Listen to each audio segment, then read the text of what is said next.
So who is this guy? Who is Billy Holder? Who am I? I could read all this stuff up there, but I'd rather tell you a story. I wasn't always a tech guy.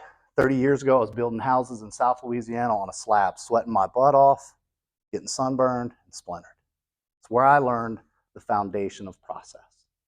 One thing before another, punch lists, all of that, right? It's where I learned the skills that I needed to move on. And as life has it, something happened. A little hurricane called Katrina hit.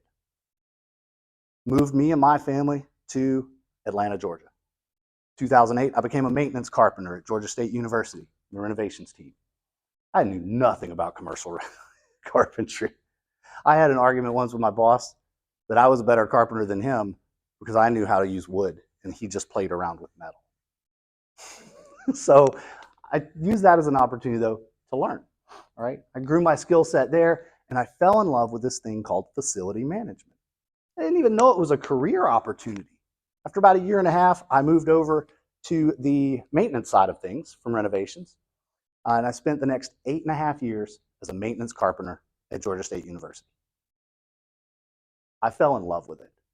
The simplicity of it all, just the order, the structure, everything has a way of being and doing.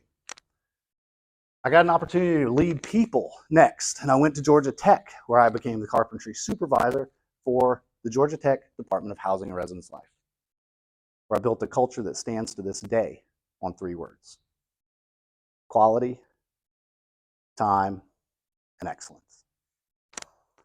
Just went there over the holiday break. Those words are still hanging in that shop, and those guys still believe in it. After a few years at Housing and Residence Life, I went to Georgia Tech Campus Recreation, where I got the title of facilities manager. Finally, I'm a manager. I really know what I'm doing, right? Now, that was a tough place to learn too. What I learned there carried me into Microsoft, into the corporate world. After 17 years in higher education, somebody on the outside took a chance on me. I fell into this world of AI, where we were walking through BIM caves with an AI agent next to us telling us about the building. It's amazing. And this is where I first saw what AI can do for facilities.